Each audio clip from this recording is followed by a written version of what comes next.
Hi folks, and welcome to today's video, why your sciatica won't get better until you fix these 5 problems.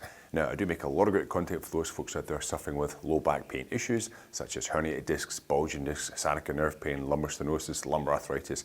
If that's you, hit that subscribe button.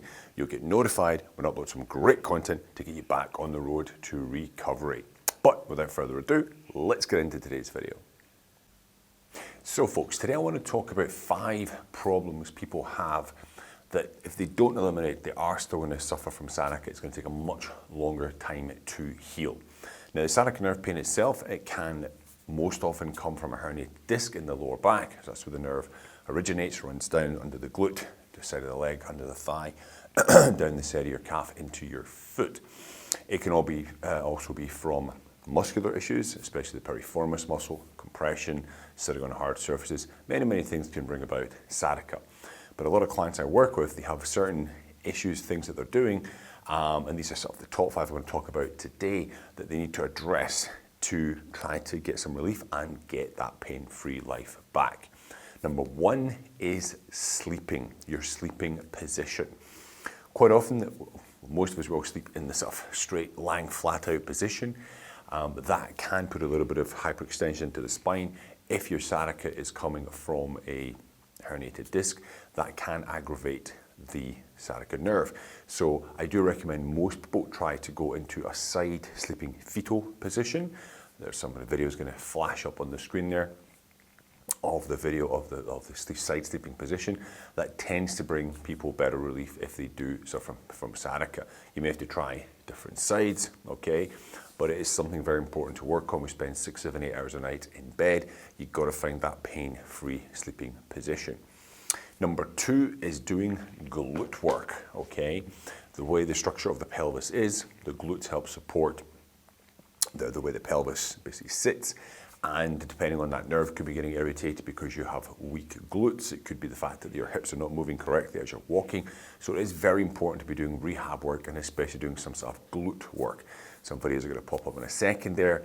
For side glute work, main glute work, you want to be actively engaging those glutes, doing various exercises which are going to help strengthen up the hips, strengthen up the pelvis, take stress off of that nerve. Now, I'm a big believer in decompression. This is going to be number 3. Make sure you are doing your decompression work. Again, if that sciatica nerve is coming from a herniated disc, decompression work has been shown to help with disc healing. Again, there's a video that's going to pop up here of my favorite decompression work. This is an El Doa stretch the person's performing. And just to let you know, guys, all those videos that you're seeing, I'm going to link to different videos in my description that will engage some of those activities. But decompression work, I've found it to be very beneficial for myself when I had my issues with my herniated disc, bulging disc, and sciatica nerve pain. And all my clients, I do prescribe them to do decompression work. Now, number 4 is nerve flossing, nerve gliding.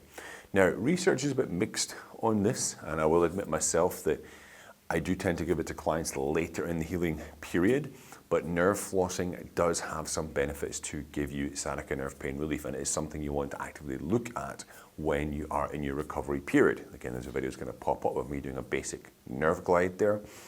Something to look into, and if you are in the later stages of recovery, it is something you may want to introduce. Now, one thing about nerve glides I always put across is, personally, when I introduce them for people, I never tell the person to go to will they feel the pain, okay?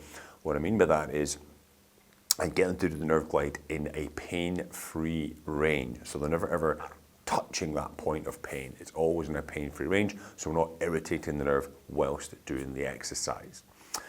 So, number 5, the last one here, is going to be make sure you're doing your core work, okay?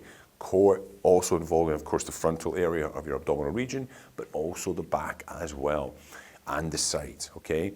When you've got a nice, strong core, you can help stabilize your spine. If the sciatica is coming again from a herniated bulging disc, stabilizing that spine, taking the stress off the actual spinal vertebra is going to give some relief on the disc, which in turn will give relief from that sciatica nerve pain. So you've got to make sure you're still doing your core exercise work. And again, the video is popping up there. You'll see me doing some core exercises. And again, guys, just to repeat, all those videos you've seen, there will be there'll be video links down below in the description for you guys. Now, there's two videos are going to pop up in just a second. This one's going to be for sciatica stretching exercises you can do to relieve, and also some decompression work. I recommend you check those two out, excuse me, as well, to add into your arsenal. Now, guys, listen, if you are out there suffering with your own sciatica problems, low back issues, feel free to reach out to me. Okay, my email's down there. You can also book a free advice call as well if you wish. And I will jump on the call with you and give you guys some advice to get you back on that pain-free path. However, in the meantime, don't forget to like, share, and subscribe. Any questions, comments, hit me up in the comment section down below, and I'll see you next time. Have a great day.